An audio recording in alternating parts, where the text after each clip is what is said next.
ہو رہی ہیں، میں اس میں پہلے نمبر پہ مجرم اگر کسی کو سمجھتا ہوں تو وہ ہماری ریاست ہے، ریاستی ادارے ہیں جن کی سرپرستی ہماری مذہبی جماعتوں کو اتنا عرصہ تک حاصل رہی، امت اور پاکستان کے وسیع تر مفاد میں، انورٹڈ کاماز کے اندر، اس کے بعد مذہبی جماعتیں اور اس کے بعد پھر ہماری جاہل عوام. لیکن ڈرائیونگ سیٹ کے اوپر ریاست ہوتی ہے، اس میں چاہے ہمارے حساس ادارے ہوں، چاہے ہماری پولیٹیکل پارٹیز ہوں، حکومتی عہدے داران ہوں، یہ سب کے سب اس معاملے میں مجرم ہیں. سب نے یہ مل کے حصہ ڈالا ہے جس کا آج ہم رزلٹ بھگت رہے ہیں. یہ تو جس کے ساتھ ہوتی ہے اس کو پتہ چلتا ہے. ٹی وی پہ دیکھ لینا بڑا آسان ہے. آپ مجھے بتائیں جس طریقے سے انہوں نے اس غیر مسلم کو قتل کیا ہے اور اس کی لاش کے ساتھ جو کچھ کیا، جس کی اسلام میں قطعاً کوئی اجازت نہیں ہے. بخاری اور مسلم کی متفق علیہ حدیث ہے، اللہ کے محبوب صلی اللہ علیہ وآلہ وسلم نے فرمایا کہ کسی کو آگ میں جلانا، یہ عذاب صرف اللہ تعالیٰ کے ساتھ خاص ہے کہ وہ اپنے مجرمین کو قیامت کے دن آگ میں جلائے گا. کسی مخلوق کے لیے روا نہیں کہ کسی دوسرے کو آگ میں جلائے، کافر ہو مسلمان ہو، آپ یہ کام کر ہی نہیں سکتے. اور پھر ساتھ سیلفیاں لینا، پھر آ کے فخریہ انٹرویو ریکارڈ کروانا کہ ہم نے جہنم واصل کر دیا.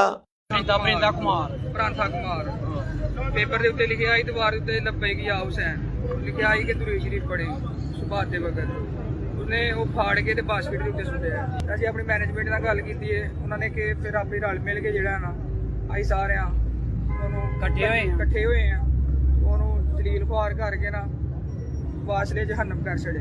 کیونکہ من سبا نبیین فقتلہ، ہمارے نبی پاک نے حدیث بھی ہے کہ جو بھی نبیوں کی شان میں گستاخی کرے گا اس کا سر تن سے جدا کیا جائے.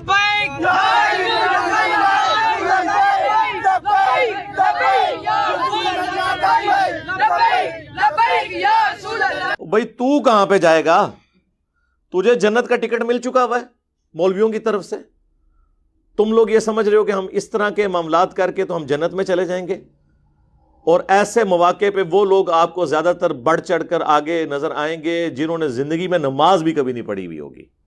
اس طرح کے کام کرنے میں، لوگوں کو قتل کرنے میں، املاک کو آگ لگانے میں، اے ٹی ایم مشینز لوٹنے میں، دنگا فساد کرنے میں، یہ سب سے آگے آپ کو نظر آئیں گے، کیونکہ ان کو پٹی یہ پڑھائی گئی ہے کہ یہ سب سے آسان ذریعہ جنت میں پہنچنے کا. اور بیوقوف نہیں ہے، سمجھدار ہیں. آج تک کسی شخص نے عشق رسول صلی اللہ علیہ وآلہ وسلم کے نام پر اپنی موٹر بائک کو آگ نہیں لگائی، اپنی گاڑی کو آگ نہیں لگائی ہے، دوسرے کو لگائی ہے. لہذا آپ یہ بھی نہیں کہہ سکتے کہ کوئی بونگے ہیں، بہت سمجھدار ہیں. اور اس وقت ملک جس تباہی کے دہانے پہ پہنچ چکا ہے نا، میں سمجھتا ہوں کہ اگر اب بھی ہمارے بڑوں کو عقل نہ آئی تو یہ گلی گلی قتل و غارت ہوگا.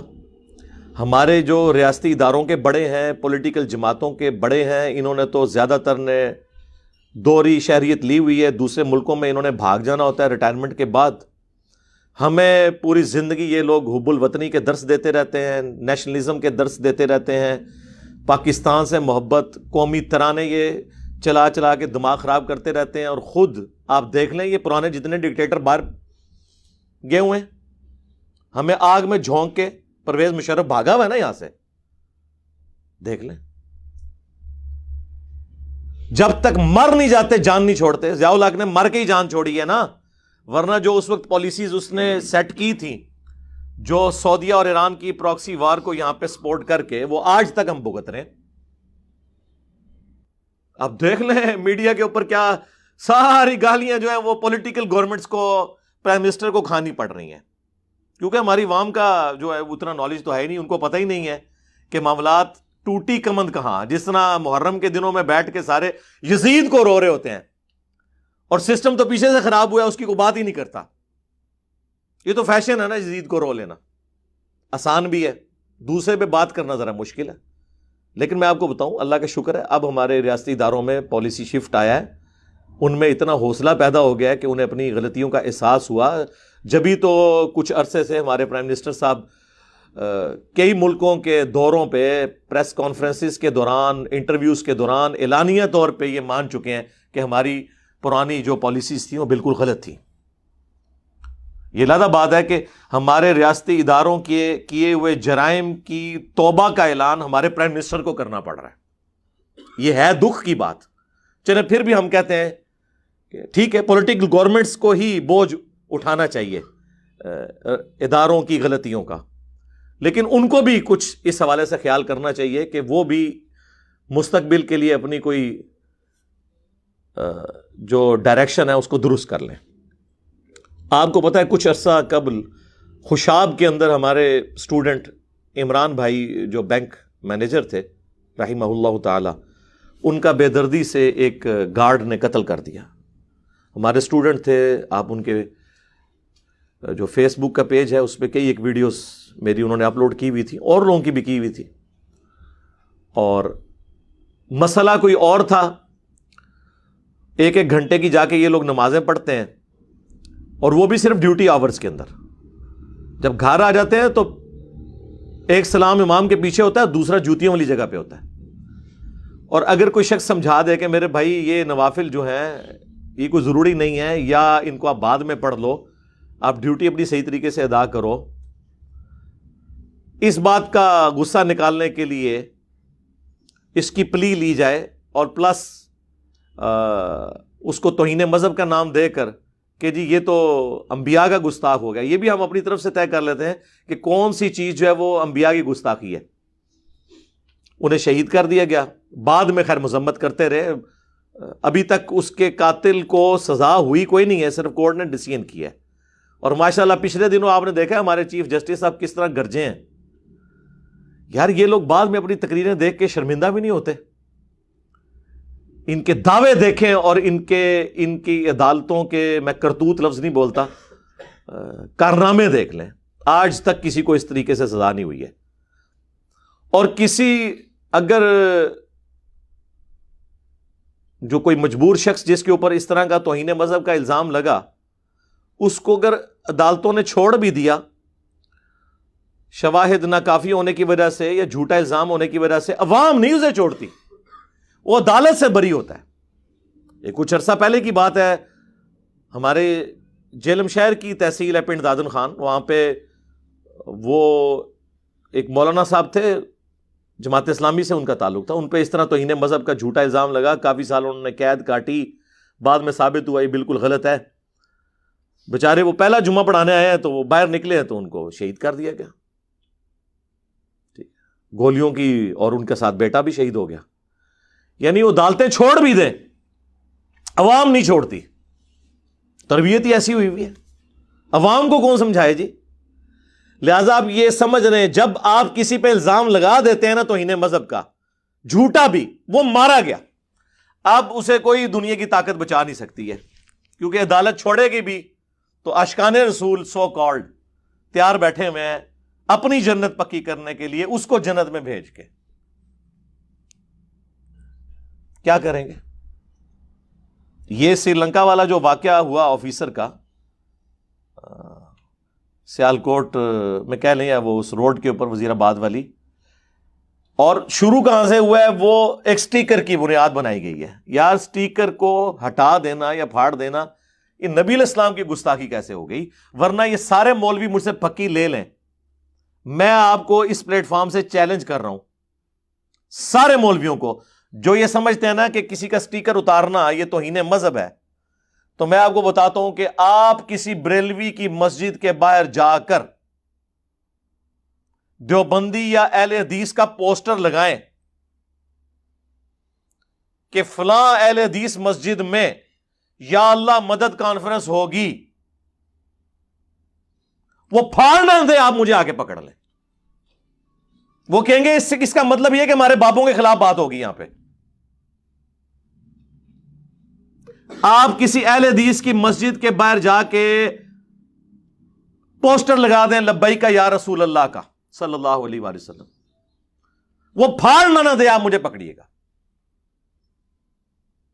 بلکہ یہ کچھ عرصہ پہلے تبلیغی جماعت، یار کتنی سافٹ جماعت ہے، ان کی مسجد کے باہر گورنمنٹ کی طرف سے ایک بینر لگا ہوا تھا تراویح کی نماز کے حوالے سے SOPs، ٹھیک ہے، پینافلیکس کے اوپر، اور اس میں لکھا تھا کہ مساجد میں اور امام بارگاہوں میں آپ نے اتنا سوشل ڈسٹینس رکھنا ہے. ایک بندے نے لائٹر کے ذریعے، ظاہر ہے وہ آگ لگا کے جو امام بارگاہ کا لفظ تھا نا، اسے آگ سے اس میں پھاڑا ہوا تھا، صرف مارکر پھیر کے نہیں، کینچی لگا کے نہیں، آگ سے. تو سر یہ آپ کو آگ میں کیوں نہیں جلائیں گے؟ ان کی ذہنیت یہ ہے. اور یہ میں آپ کو ایک دیوبندیوں کی تبلیغی جماعت کی مسجد کے باہر کا یہ میں نے خود پوسٹر دیکھا، اور میں نے کئی لوگوں کو دکھایا کہ دشمنی کا لیول دیکھیں. اسی طریقے سے آپ کسی شیعہ کی مسجد کے باہر فضائل صحابہ کانفرنس کا بورڈ لگائیں کہ فلاں دیوبندیوں کی مسجد میں ہوگی، وہ شام تک پھاڑا نہ دے آپ مجھے آگے پکڑ لیجیے گا. تو جب آپ لوگ خود مولوی ہو کے، دیندار ہو کے ایک دوسروں کے پوسٹر پھاڑتے ہو، تو پھر اگر کوئی غیر مسلم کوئی پوسٹر ہٹاتا ہے اس پہ توہین مذہب کیسے ہو گیا؟ آپ تو سب پھر توہین مذہب کا معاملہ آپ کے اوپر فٹ ہو جائے گا.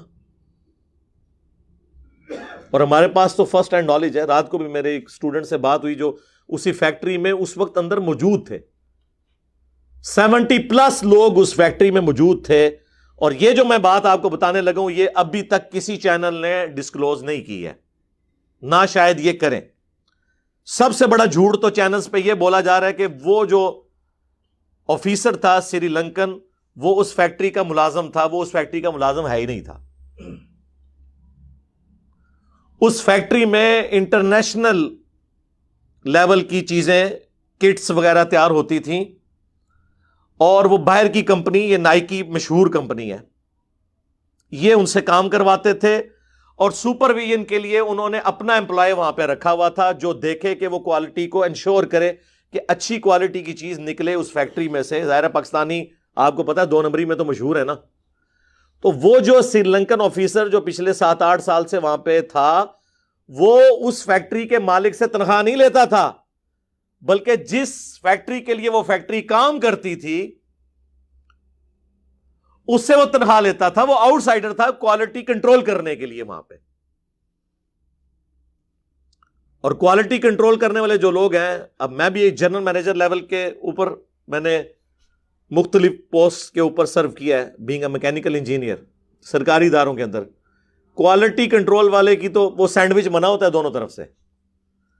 اس سے لوگ ویسے تنگ تھے، ایون اس فیکٹری کا مالک بھی تنگ تھا، کیونکہ وہ کہتا تھا اس کی سختی کی وجہ سے کچھ ملازمین چھوڑ کے چلے گئے ہیں. سختی یہ تھی کہ بھئی صحیح کام کرو. وہ پاکستانی قوم تو کرنے کے لیے تیار نہیں ہے. ہاں تیار ہے اپنے ملک میں نہیں، دوسرے ملکوں میں جا کے، وہاں جا کے اچھا کام کرے گی. تو وہ بھی تنگ تھا، باقی ملازمین بھی تنگ تھے. غصہ یہ تھا اور نکالا توہین مذہب کے نام کے اوپر. تو یہ تو کوئی میڈیا نہیں بتا رہا کہ وہ بندہ تو ملازم ہی نہیں تھا. اور لوگ کہہ رہے ہیں یار مالک نے نہیں بچایا. مالک نے کیوں بچانا تھا؟ مالک شامل ہے بیچ میں. سیکیورٹی گارڈز 10 کے قریب موجود تھے، کسی نے نہیں بچایا. کیوں بچانا تھا؟ وہ شامل ہیں بیچ میں. تو وہ ہمارے اسٹوڈنٹ بتانے لگے، رات کو میری ڈیٹیل فون پہ بات ہوئی. وہ کہتے ہیں میں بھی وہاں پہ ملازم. وہ کہتے ہیں ہم صرف 3 بندے تھے جنہوں نے ہلکی سی آواز اٹھائی کہ یہ کام نہ کرو. باقی 70 جو لوگ تھے انہوں نے کہا اچھا اس کو تو بعد میں دیکھیں گے، پہلے اینوں پوناں گے اسی. تو کہتے ہیں ہم تو جان چھڑا کے فیکٹری سے باہر نکلے. تو میں نے ان کو کہا کہ اللہ کا شکر ہے اس پلیٹ فارم سے جڑنے کی وجہ سے آپ کی آخرت تو انشاءاللہ بچی ہے، دنیا بھی بچ گئی ہے کہ آپ اس گناہ کے اندر شریک نہیں ہوئے. لیکن ان لوگوں نے لحاظ نہیں کیا. اور سٹیکر بھی کیا، وہ صفائی کا سلسلہ وہ کافی عرصے سے ان کا آپس میں چل رہا تھا کہ صفائی کا اہتمام کرو، اور اسی سلسلے میں کوئی رنگ و روغن کا یا اس طرح کا سلسلہ بھی تھا. وہاں پہ وہ ایک سٹیکر تھا، انہوں نے راہ چلتے ہوئے جس طرح وہ پوسٹر پرانے، ہم بھی گھروں میں سے یار کئی بار پرانے بینرز اتارتے ہیں، انہوں نے ایک بینر اتارا اور یہ جو بکواس کر رہے ہیں ڈسٹ بن میں پھینکا. جھوٹ ہے. CCTV کیمراز 160 ان کی ویڈیوز.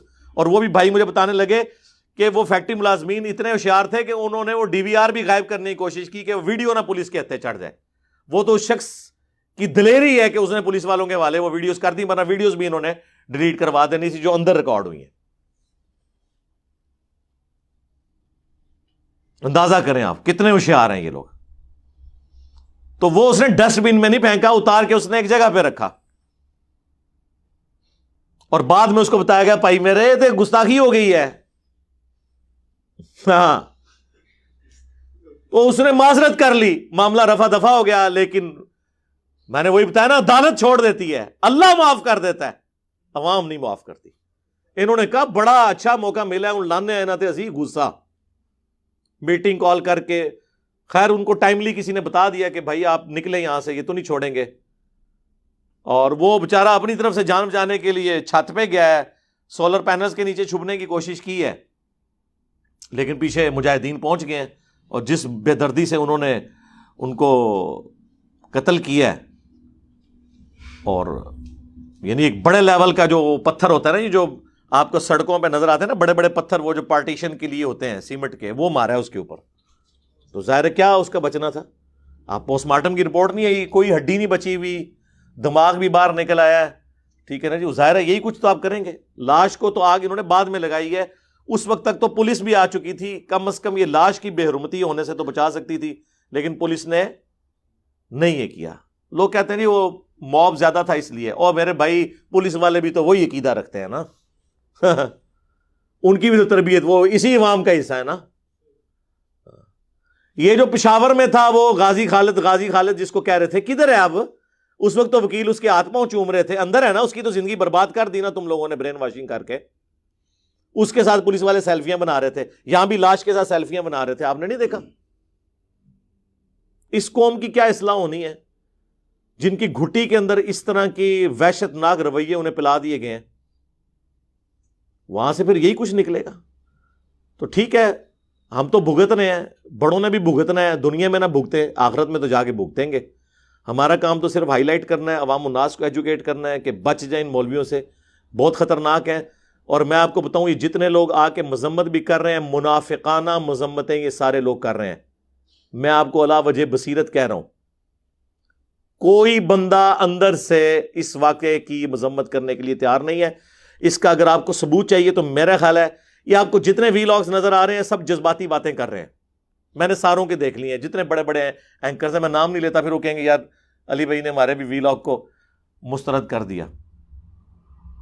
کام اگر کسی بندے نے کیا نا تو ایک بندہ ہے, وہ سلیم صافی ہے. اس نے رات کو 1.25 گھنٹے کا پروگرام کیا ہے جرگا جیو کے اوپر,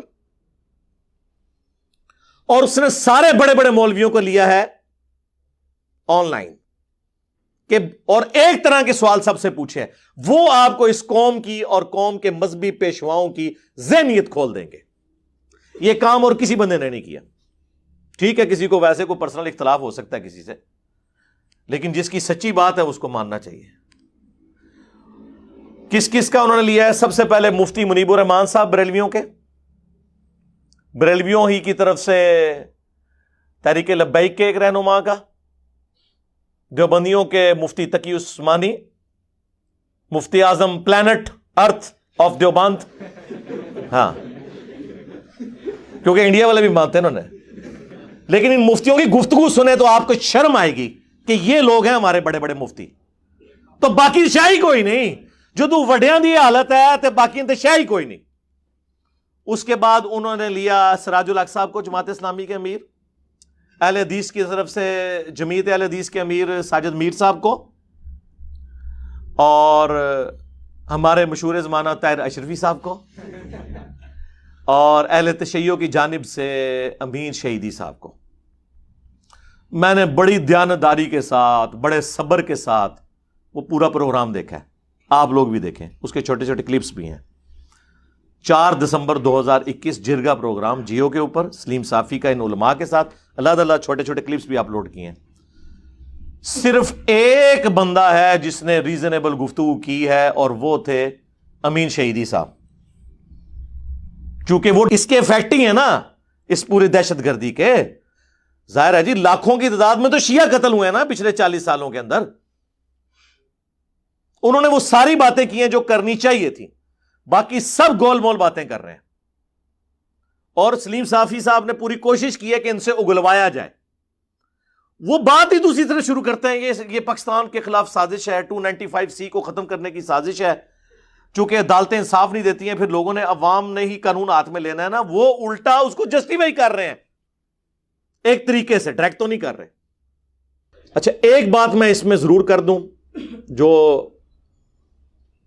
ایک جرت والی بات ہے، پاکستان میں جو یہ توہین رسالت کا، یا بعد میں بزرگوں کا بھی آگے سے 295C ہے، اے ہے، بی ہے، یہ جو قوانین ہے نا جی، ان میں ایک شک ضرور ایڈ ہونی چاہیے۔ ہمارے علماء کا کام ہے، ہمارے پولیٹیشنز کا، ریاستی اداروں کے ہیڈز کا، میں ان کو مشورہ دوں گا کہ اس میں شک شامل کریں کہ اگر کوئی شخص دانستہ یا غیر دانستہ گستاخی کر بیٹھے، دانستہ تو کوئی نہیں، سوچ بھی نہیں سکتا، غیر مسلم بھی کوئی سوچے گا اس ملک کے اندر؟ مسلمان تو چھوڑ دیں آپ، تو اس میں ایک شک ایڈ کریں کہ اگر وہ معافی مانگتا ہے جوڈیشری میں پیش ہونے سے تو اسے معاف کر دیا جائے۔ یہ لادہ بات ہے، عوام نہیں معاف کرے گی، لیکن معافی کی شک 295C میں ایڈ کرنا ضروری ہے، ادروائز مصیبت کھڑی ہو جائے گی۔ میں آپ کو یہ بتا رہا ہوں کہ یہ اس کا کوئی اینڈ نہیں ہوگا۔ میں 295C کے خلاف نہیں ہوں، لیکن جو کچھ وہ ہے اس کے حق میں بھی اس طرح نہیں ہوں جب تک کہ اس کے اندر یہ معافی کی شک شامل نہیں کی جاتی۔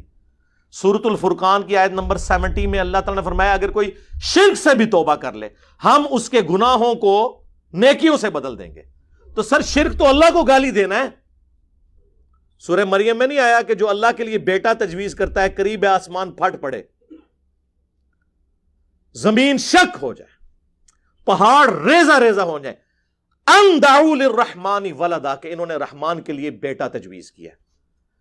تو جب اللہ کو گالی دینے سے دنیا میں اگر مرنے سے پہلے توبہ کر لیں تو معافی ہو جاتی ہے، تو اگر کسی اور ہستی کی کوئی توہین کر لیتا ہے، گالی لیول تک تو کوئی جائے گا نہیں، جو آپ کے زوم میں ہے، جو آپ ایک دوسرے کو بھی گستاخ سمجھتے ہیں، تو اس پہ معافی پیش کی جائے۔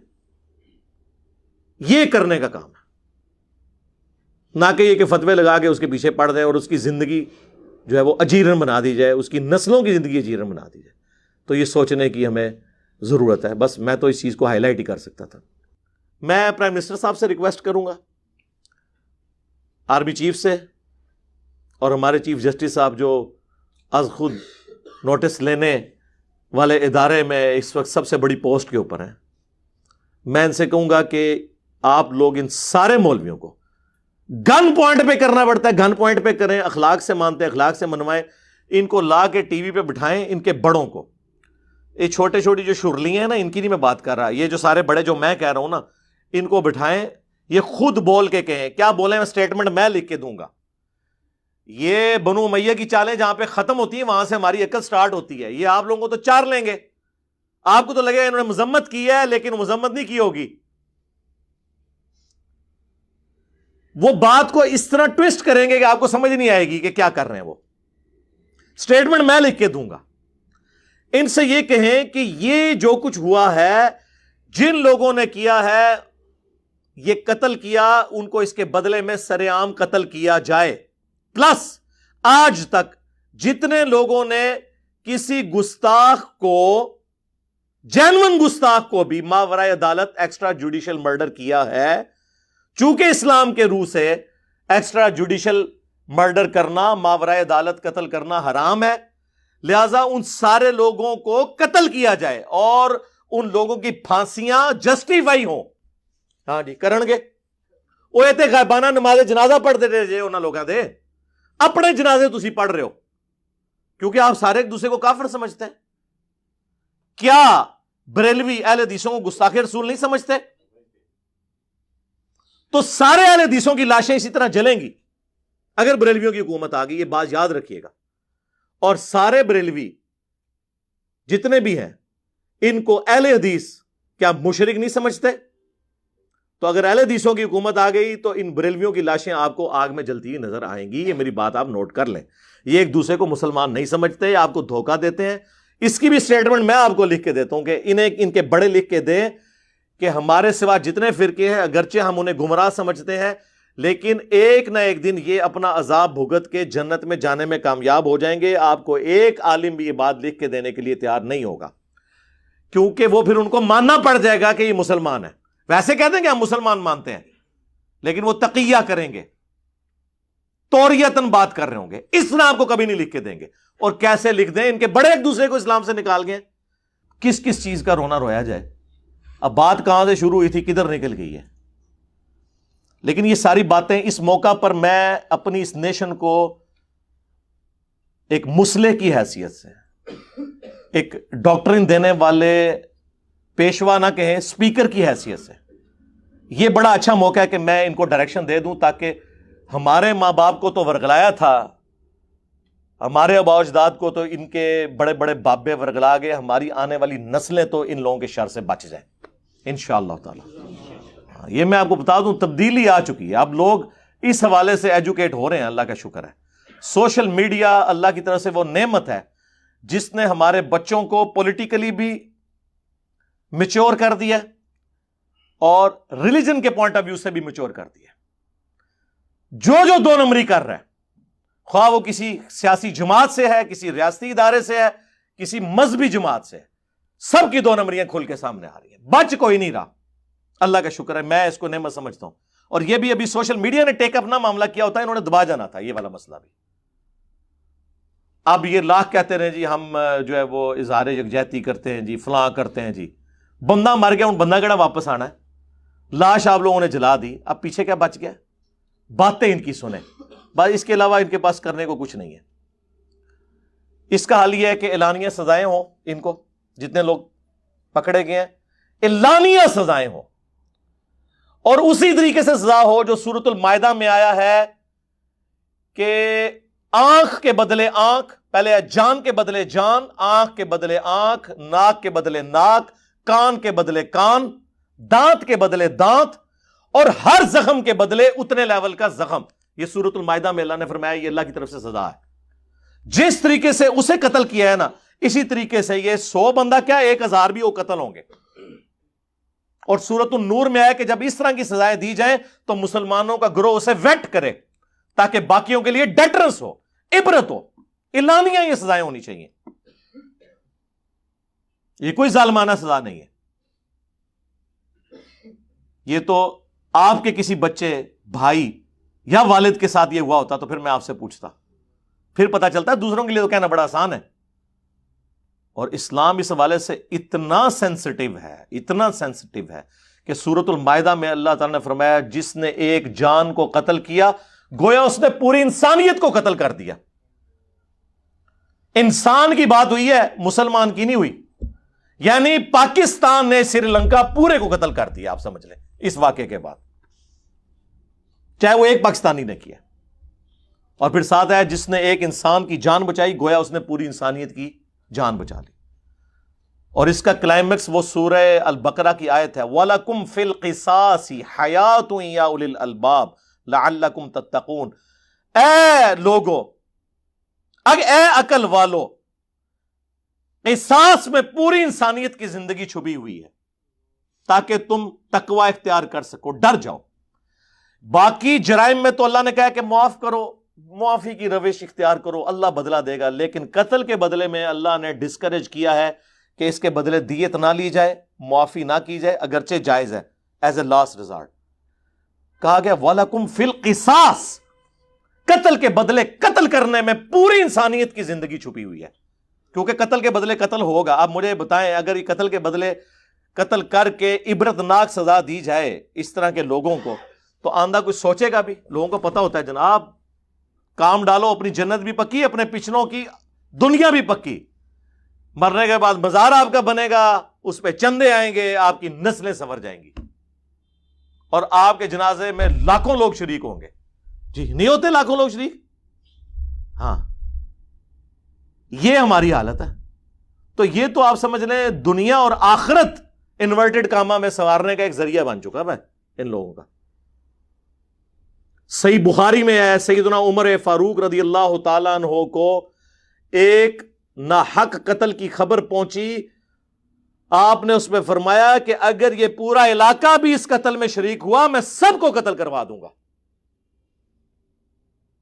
اور اس کو سپورٹیو اور روایت ہے، اگرچہ اس کی سند کمزور ہے، لیکن اس بخاری کی حدیث کی وجہ سے میں اس حدیث کو صحیح سمجھتا ہوں جو جامعہ ترمذی میں موجود ہے کہ اگر زمین و آسمان کی ساری مخلوقات مل کے ایک مسلمان کو قتل کر دیں یا ایک انسان کو قتل کر دیں، اللہ اس چیز کی پرواہ نہیں کرے گا، اللہ تعالیٰ پوری کائنات کو جہنم میں پھینک دے گا۔ اللہ کو کوئی پرواہ نہیں، اللہ کے نزدیک انسانی جان کی یہ قدر ہے۔ بخاری اور مسلم دونوں میں حدیث ہے قیامت کے دن سب سے پہلے قتل کے مقدمے کا فیصلہ ہوگا. حقوق اللہ میں سب سے پہلے نماز کا فیصلہ ہوگا جو ابو داؤد میں حدیث ہے, لیکن حقوق العباد کے معاملے میں پہلے قتل کا فیصلہ ہوگا, اور یہ حدیث بخاری مسلم میں. پھر جامعہ ترمذی میں سنن ابی داؤد کے اندر حدیث موجود ہے کہ قیامت والے دن قاتل اپنے مقتول کو پیشانی کے بالوں سے گھسیٹتا ہوا اللہ کے عرش کے پائے کے پاس پہنچ جائے گا, اس حال میں کہ اس کی رگوں سے خون بہ رہا ہوگا, اور کہے گا یا اللہ اس نے مجھے دنیا میں قتل کیا تھا, آج مجھے بدلہ چاہیے کہ اس نے میری جان کیوں لی تھی. اور سنن نسائی میں تو آگے الفاظ ہیں اے حکمرانوں کسی کے ناحق قتل پر مدد نہ کرو دوسرے کی, یہ بھی الفاظ موجود ہیں. پھر جامعہ ترمذی کے اندر, سنن ابی داؤد کے اندر, سنن ابن ماجہ میں موجود ہے کہ ایک مسلمان کی حرمت کعبے کی حرمت سے بھی زیادہ ہے. ظاہر ہے کہ پھر یہ والے معاملات تو ہوں گے نا. سنن ابی داؤد میں حدیث ہے کہ یا اللہ قیامت کے دن شرک کو معاف نہیں کرے گا یا کسی مومن کے قتل ناحق کو معاف نہیں کرے گا. اچھا, بعض لوگوں کے دماغ میں خیال آ رہا ہوگا کہ زیادہ تر تو مسلمان کے قتل کے بارے میں ہے, تو قرآن سے تو میں نے انسانیت کا قتل پڑھا. لے لیں آپ یہ بھی پھکی پھر لے لیں, صحیح بخاری میں حدیث ہے جس نے ایک ذمی کافر کو قتل کیا جو ٹیکس پیئر تھا, یعنی وہ جزیہ دے کر یا اس کے ساتھ معاہدہ تھا, وہ رہ رہا تھا مسلمان ریاست میں اور ہے کافر تھا, جس نے اسے قتل کیا, بخاری کے الفاظ ہیں کہ قیامت والے دن وہ جنت کی خوشبو بھی نہیں پائے گا, حالانکہ جنت کی خوشبو 40 سال کی مسافت سے آ رہی ہوگی. کیونکہ قیامت کا دن قرآن میں ہے نا 50,000 سال کا دن ہے, تو وہ 50,000 سال میں سے جب 40 سال رہ جائیں گے نا تو جنت کی خوشبو آنا شروع ہو جائے گی جنہوں نے جنت میں جانا ہوگا. لیکن اس مسلمان کو جس نے ناحق ایک کافر کو قتل کیا ہوا اسے خوشبو بھی نہیں آئے گی, یعنی مراد کیا, اس پہ جنت حرام. لہذا یہ کان کھول کے سن لیں, اور یہ وہ ساری آیتیں اور حدیثیں ہیں جو ہمارے میڈیا پہ چلنی چاہیے. یہ تو مسلمان کو قتل کر رہے ہیں. آج پاکستان میں ایک مسلمان کو ہندو عیسائی سے خطرہ نہیں ہے, دین پہ بولتے ہوئے مسلمان سے خطرہ ہے. مجھے بتائیں, آپ کسی ہندو کو دین کی دعوت دیں, آپ کو یہ خطرہ نہیں ہوگا پاکستان میں کہ وہ آپ کو مارے گا, لیکن کسی مسلمان کو اس کے مسلک کے خلاف قرآن و سنت جسے وہ خود بھی مانتا ہو دکھائیں تو آپ کو یہ ڈر لگا رہے گا کہ یہ تو پھڑکا دے گا مجھے. اس لیے تو آپ کے جو بھی علماء ہیں دوسرے ملکوں میں جا کے نہیں بیٹھے ہوئے. جاوید احمد غامدی صاحب, ٹھیک ہے مجھے بھی ان سے علمی اختلاف ہے, لیکن کیا ان کو حق نہیں کہ اپنا پوائنٹ آف ویو بیان کریں؟ اور جب اس ملک میں چشتی رسول اللہ پارٹی والے اوپنلی تبلیغ کر رہے ہیں اور اپنے اس بابے کا رد کرنے کے لیے تیار نہیں ہے, اشرف علی تھانوی رسول اللہ پارٹی والے اوپنلی تبلیغیں کر رہے ہیں اور ان کا رد کرنے والا کوئی تیار نہیں, تو غامدی رسول اللہ تو نہیں اس نے پڑھوایا ہوا, ان کو نہیں حق کہ اپنا پوائنٹ آف ویو رکھیں. تو دیکھ لیں بیچارے پہلے ملیشیا تھے, اب امریکہ میں. یہ حالت ہے, یہاں سے لوگوں کو ملک چھوڑ کے جانا پڑ جاتا ہے. یہاں تو مسلمانوں کی جان محفوظ نہیں ہے, غیر مسلموں کو تو آپ چھوڑ دیں. اچھا, اکثر آپ کو یہ بھی کہتے ہوئے ہمارے مسلمان بھائی نظر آئیں گے اسلام بڑا اچھا دین ہے, مسلمان برے ہیں. وہ ایک کہانی کہانی بند کرو, یہ دھوکے دینے بند کرو, خدا دا ناج ہے. کوئی بھی درخت اپنے پھل سے پہچانا جاتا ہے. یہ اب کافروں کو قائل کر سکتے ہیں کہ اسلام بڑا اچھا دین ہے, وہ کہیں گے اچھا اتنا چنگا ہے, پوری دنیا کی زندگی اجیرن بنا دی ہوئی ہے مسلمانوں نے. ہم کہیں گے نہیں نہیں, یہ تو اسلام کے ریپرزینٹیٹو نہیں ہے جی, یہ چاند ایک لوگ ہیں. اور بھائی آپ کے ہی لوگ ہیں. جب تک ہم خود مثالی مسلمان نہیں بنتے, جب مسلمان کے شر سے ڈر رہا ہے کہ مجھ پہ توہین مذہب کا الزام دوسرا مسلمان نہ لگا دے, ہم کافر کو کس منہ سے کہیں گے کہ بھائی جی آپ اسلام قبول کریں, دیکھیں اسلام بڑا اچھا دین ہے, مسلمان برے ہیں.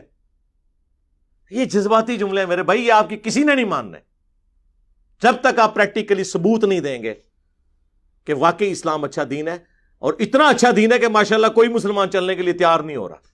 اتنا چنگا دین ہے اور پوری دنیا کو اس پہ چلوانے کے لیے تیار ہو رہا ہے. تو اس میں اسلام کا کوئی قصور نہیں ہے, یہ بات ٹھیک ہے مسلمانوں کا ہے, لیکن مسلمان بھی کس منہ سے پھر جا کے غیر مسلموں کو اسلام کی طرف بلائیں گے؟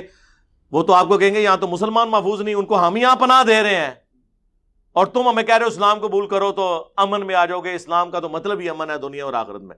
واہ واہ واہ. وہ کہیں گے یہ امن ہے کہ آپ کے سارے مولوی مسلمانوں کے شر سے بھاگ کے ہمارے پاس بنا لیے ہوئے ہیں, اے جی امن تھوڑا, کر لو گل. یہ کہانیاں کرانیاں بند کرو. کبوتر کی طرح آنکھیں بند کرنے سے کچھ نہیں ہونا. بلی غائب کوئی نہیں ہونی. آنکھیں بند کریں, تھوڑی دیر میں آپ کی گردن مروڑ دے گی. اور جس طرح اس وقت مروڑی جا چکی ہے, پاکستان میں اکثریت کا حال کیا ہے وہ آپ کے سامنے ہے.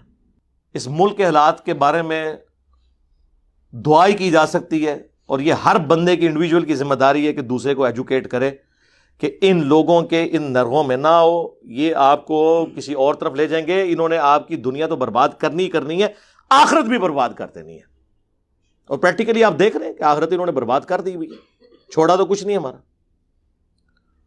تو چھوٹی چھوٹی باتوں کو گستاخ رسول کا نام دے کے, توہین مذہب کا نام دے کے اپنی ایکٹیویٹیز پرفارم کرتے ہیں. آخر میں پرائم منسٹر صاحب سے اور آرمی چیف سے اور ہمارے چیف جسٹس صاحب ہیں, ان سے ریکویسٹ کروں گا ہوش کے ناخن لیں. یقیناً میری بدگمانی ہے آپ ساروں کے بارے میں, حسن ظن تو نہیں کہنا چاہیے کہ آپ لوگوں نے تو ریٹائرمنٹ کے بعد یہاں سے نکل جانا ہے. ہمیں اس آگ میں نہ جھونک کے جائیں اور منطقی انجام تک اس معاملے کو پہنچائیں. سرعام ان کو سزائیں دی جائیں تاکہ ہماری آنے والی نسلیں اس شر سے محفوظ ہو سکیں انشاءاللہ تعالی. بس ہم صرف ہائی لائٹ ہی کر سکتے تھے. میں شاید اس پوری گفتگو میں کوئی سخت باتیں بھی کر گیا ہوں, لیکن آپ اس کے پیچھے جو میری تھیم ہے اس کو آپ سمجھنے کی کوشش کریں. اور میں آپ کو جو باتیں بتا رہا ہوں یہ آپ کو نہ کوئی مذہبی پلیٹ فارم والا بتائے گا, نہ سول سوسائٹی سے کوئی بیچارہ جرت کرے گا یہ باتیں آپ کو کرنے کی. اس کو تو ویسے ہی کسی نے نہیں ماننا. مذہبی لوگ تو اس پورے سسٹم کے بینیفیشری ہیں, انہوں نے تو یہ باتیں آپ سے کرنی نہیں ہیں. میں نے کوشش کی ہے کہ مختصر وقت میں جو اپنا درد دل تھا وہ آپ لوگوں کے سامنے رکھ دوں. صلو علی محمد و آل محمد. اللہم صلی علی محمد وعلی آل محمد و اصحاب محمد اجمعین الی یوم